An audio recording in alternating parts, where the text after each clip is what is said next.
இரட்சகர் இயேசு கிறிஸ்துவின் நாமத்தில் வாழ்த்துக்கள். இந்த நாளிலும் ஆதியாகமம் 44வது அதிகாரத்தை நாம் கற்றுக்கொள்வோம்.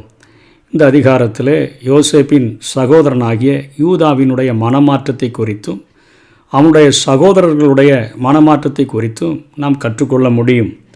இங்கே சகோதரர்கள் எல்லாரும் கானானுக்கு திரும்பி செல்ல ஆயத்தப்படுத்தப்பட்ட போது யோசேப்பு தனது வெள்ளி பான பாத்திரத்தை பென்யமீன் சாக்கிலே ஒளித்து வைக்கும்படி தன்னுடைய விசாரிப்புக்காரனுக்கு வேலைக்காரனுக்கு அவன் கட்டளை கொடுக்கிறான்.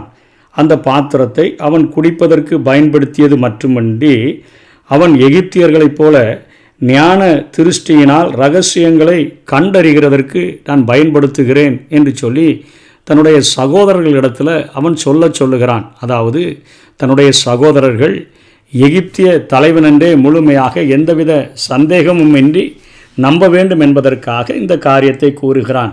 ஞான திருஷ்டியினுடைய வெள்ளி பாத்திரம், அதாவது யோசேப்பின் வெள்ளி பாத்திரம் என்பது அவர் தண்ணீர் குடிப்பதற்கு மட்டும் பயன்படுத்துகின்ற பாத்திரம் அல்ல, அவர் ஞான திருஷ்டியடையும் பாத்திரமும் ஆகும் என்று அந்த வசனம் 5:6 சொல்லுகிறதை பார்க்கிறோம். தமிழில் அந்த வசனத்தை அது என் எஜமான் பானம் பண்ணுகிற பாத்திரம் அல்லவா, அது அவர் ஞான திருஷ்டி அடைய பயன்படுத்துகிறதல்லவா என்று மொழிபெயர்த்திருக்க வேண்டும். ஆனால் ஆங்கில மொழிபெயர்ப்புகளை பார்க்கும் பொழுது இது அவர் தன்னுடைய அதிகார முத்திரையைப் போல பயன்படுத்தின பாத்திரம். அவருடைய நாட்களிலே எகிப்திய தலைவர்கள் இப்படிப்பட்ட வழக்கத்தை உடையவர்களாக காணப்பட்டபடினால் இவர் தேவன் மாத்திரம்தான் இவருக்கு தெரியும் என்று சொல்லுகிறார். சொப்பனத்தை அதற்கு அர்த்தம் சொல்வதெல்லாம் தேவன் அல்லவா, பார்வோனுக்கு மங்களகரமான உத்தரவை அருளி செய்வது தேவன் அல்லவா என்று சொல்லுகிறவர் நிச்சயமாக இந்த பாத்திரத்தை வைத்து அவர் ஞான திருஷ்டி அடைகிறதற்கு பயன்படுத்தப்பட வேண்டியதில்லை. ஆனால் தன்னுடைய சகோதரர்கள் முழுமையாக எகிப்திய தலைவன் என்று அறிந்து கொள்ளுகிறதற்காக இந்த காரியத்தை அவன் சொல்லுகிறதை பார்க்கிறோம். எகிப்தில் அக்காலத்தில் இத்தகைய கெண்டி பாத்திரங்களை குறிப்பார்த்தலுக்காக அவர்கள் பயன்படுத்தினார்கள். இதற்குள் தண்ணீர் விட்டு விளக்கங்களை கூறுகிற நடைமுறைகள் அந்த நாட்களிலே காணப்பட்டன. இதனை மந்திர பாத்திரங்களாக கூட அவர்கள் சொல்லக்கூடியவர்களாக இருந்தார்கள். யோசேப்பை பொறுத்தவரை அது வெறும் வெள்ளி பாத்திரம்தான். அவருக்கு எதிர்காலத்தை பற்றி அறிவிக்கிறதற்கு முக்காலத்தையும் அறிந்த தேவன் அவரோடு கூட இருந்தார் என்று சொல்லி பார்க்கிறோம்.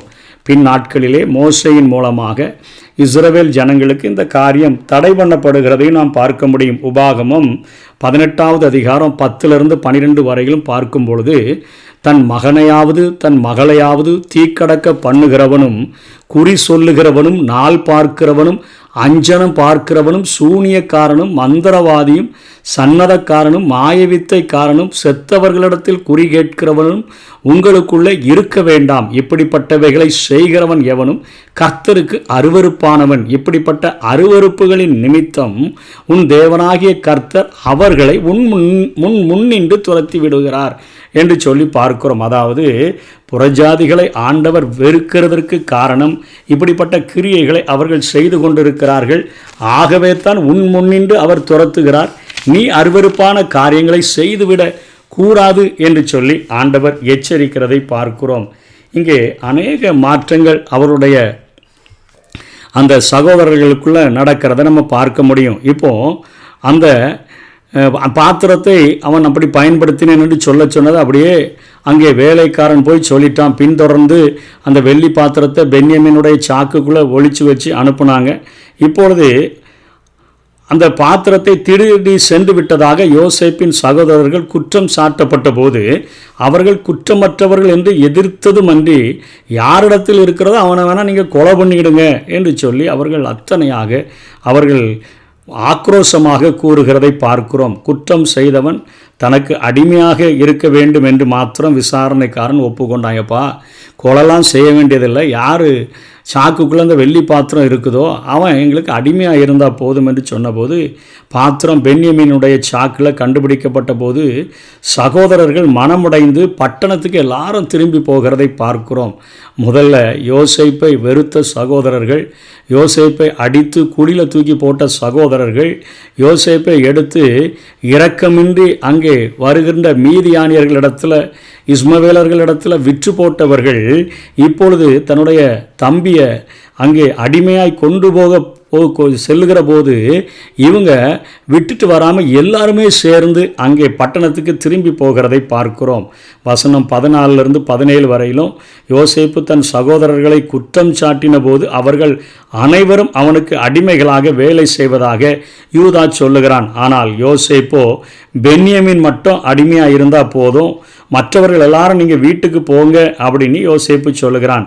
பென்யமீன் சாக்கில் வெள்ளி பாத்திரத்தை ஒளித்து வைத்த செயல் மற்றும் அவனை மட்டும் தன் அடிமையாக நிறுத்தி வைப்பதாக கூறிய யாவும் அவனுடைய சகோதரர்கள் தங்களுடைய குற்றத்தை ஒப்புக்கொள்ள வேண்டும் என்பதற்காக இங்கே யோசேப்பு இந்த காரியத்தை செய்கிறான். அவர்கள் தங்களுடைய பாவத்தை நினைவு கூற வேண்டும், அதனை தங்களுடைய சொந்த உதடுகளினால் அறிக்கை செய்ய வேண்டும் என்கிற நோக்கத்தோடு கூட இங்கே யோசேப்பு இந்த காரியத்தை அவன் கடினமாகவும் கொஞ்சம் இரக்க குணத்தோடும் இவைகளை செய்து கொண்டிருக்கிறான்.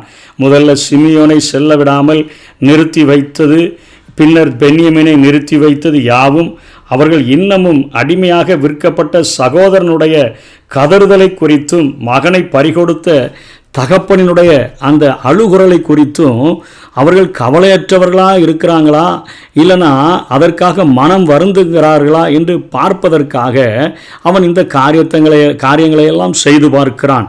அவனுடைய கண்டிப்பும் தயவும் அவர்கள் மன உளைச்சல் அடைந்து அவர்கள் மனம் திரும்ப வேண்டும் என்பதற்காக இவன் செய்கிற காரியங்களாக இருக்கிறது.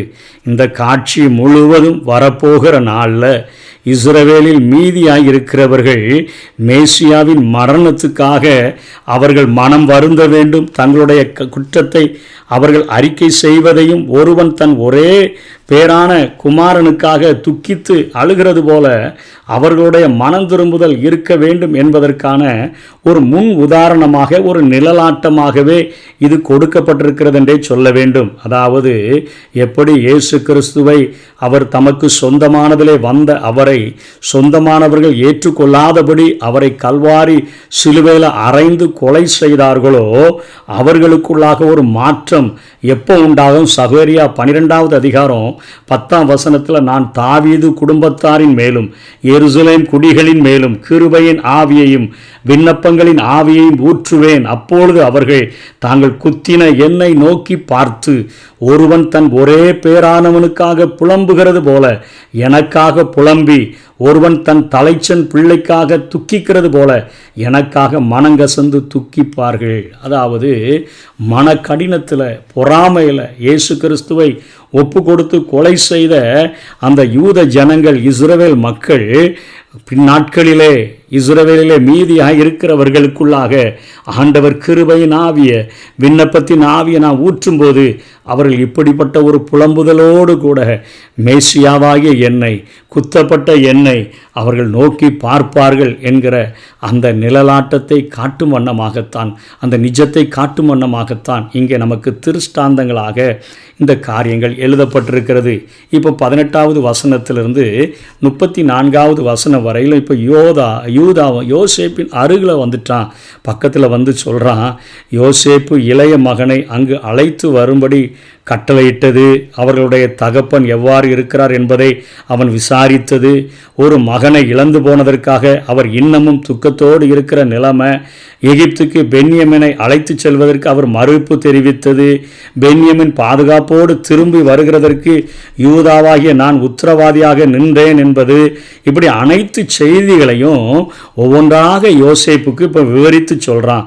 ஐயா, நீங்கள் எங்களை வேவுகாரன்னு சொன்னீங்க, நாங்கள் எங்கள் தகப்பனுக்கு இத்தனை பிள்ளைகள்னு சொன்னோம், அங்கே இளையவன் ஒருத்தன் தகப்பன் இடத்துல இருக்கிறான்னு சொன்னோம், எல்லாவற்றையும் நாங்கள் உண்மையாக சொன்னோம், ஒருவன் காணாமல் போனான்னு சொன்னோம், இப்போ நான் அந்த இளைய குமாரனாகிய பென்யமீன் அவனை நான் அழைத்து செல்லலன்னு சொன்னால் அவர் இறந்து போவார் என்று அங்கே சொல்லுகிறதை பார்க்கிறோம்.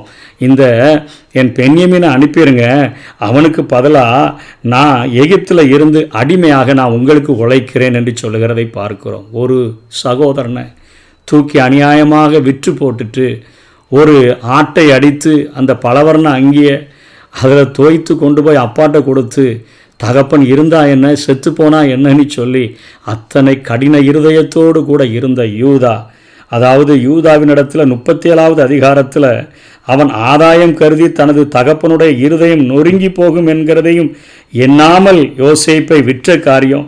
38வது அதிகாரத்தில் அவன் வஞ்சனையிலும் ஒழுக்க கேட்டிலும் ஈடுபட்டிருந்த காரியம். ஆனால் தேவனோ அவனுடைய இருதயத்தில் கிரியை செய்து இப்பொழுது 43வது அதிகாரத்தில் பென்யமீனுக்காக தகப்பனிடத்தில் நான் உத்தரவாதி, நான் பார்த்துக்கிறேயா, நான் கூட்டு வந்துடுறையா அப்படின்னு சொல்லி, இல்லைன்னா பழி என்னால் என் மேலே இருக்கட்டும்னு சொல்லி உத்தரவாதியாய் ஆன காரியம் இப்பொழுது 44வது அதிகாரத்தில் அவன் தகப்பனுடைய இருதயத்தை அவன் இங்கே பென்யமீனுக்காக சொல்லுகிறதை பார்க்கிறோம்.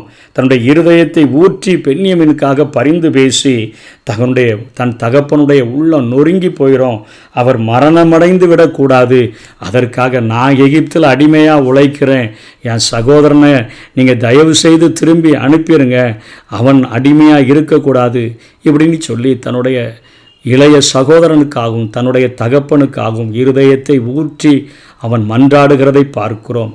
தன்னுடைய தகப்பனை குறித்த எந்தவித இரக்கமும் அற்றவனாக இருந்த நிலைமையிலிருந்து அவருடைய நலனுக்காக இங்கே தியாக மனப்பான்மையுடன் செயல்படுகிற அவனுடைய நிலைமை எத்தகையான ஒரு மாற்றத்தை அவனுடைய வாழ்க்கையில் ஆண்டவர் செய்திருக்கிறார் என்பதை பார்க்க முடிகிறது. கடின இருதயத்தை எடுத்து போட்டுட்டு சதையான இருதயத்தை வைக்கிற ஆண்டவர். அதாவது நீங்கள் உங்கள் வஸ்திரங்களை அல்ல, உங்கள் இருதயங்களை கிழித்து உங்கள் தேவனாகிய கர்த்தரிடத்தில் மனம் திரும்புங்கள் என்று வேதம் சொல்லுகிறது. ஆகவே இரக்கமுள்ள ஆண்டவர்கிட்ட, மனமுருக்கமுள்ள ஒரு ஆண்டவர்கிட்ட, ஒரு தயவுள்ள ஒரு ஆண்டவர்கிட்ட, ஒரு கண்டிப்புள்ள ஒரு ஆண்டவரிடத்தில் நம்முடைய கடினமான இருதயத்தை எடுத்து போட்டுட்டு எனக்கு ஒரு சதைவுள்ள இருதயத்தை தாங்கன்னு சொல்லி கேட்க நாம் அழைக்கப்பட்டிருக்கிறோம். இங்கே ஒரு பெரிய மாற்றம் யூதாவினுடைய இருதயத்தில் உண்டாயிருக்கிறத பார்க்கிறோம். அவ்வளவு கடினமானவன், தன்னுடைய சகோதரன் அண்ணா அண்ணான்னு சொல்லி கதறுகிற சூழ்நிலையின் மத்தியில் கடின இருதயத்தோடு விற்று போட்டவன், தன் தகப்பனிடத்தில் தன் கூட பிறந்த சகோதரன் செத்து போனான்னு சொல்லி பொய் சொன்னவன், இப்பொழுது என்னுடைய இன்னொரு சகோதரனுக்காகவும் தன்னுடைய தகப்பனுக்காகவும் தன்னுடைய வாழ்க்கையே தியாகம் பண்ணுகிறதற்கு எகிப்தில் நான் அடிமையாகவே இருக்கிறேன்னு சொல்லி முன் வந்த காரியங்களை பார்க்கிறோம். யூதாவினுடைய வாழ்க்கையில் நிகழ்ந்த அந்த காரியங்கள் எல்லாம் தேவனுடைய கிருபையினால் நிகழ்ந்தது. நம்முடைய வாழ்க்கையிலும் ஆண்டவர் ஒவ்வொரு நாளும் கிரியை செய்ய விரும்புகிறார்.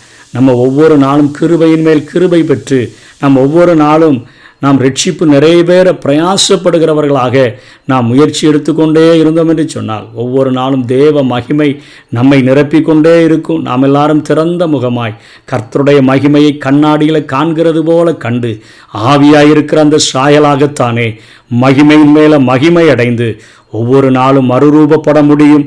ஆண்டவருடைய வருகை பரியந்தமும் இது நிறைவேறட்டும். கர்த்தர் தாமே நம்மை ஆசீர்வதிப்பாராக. ஆமென்.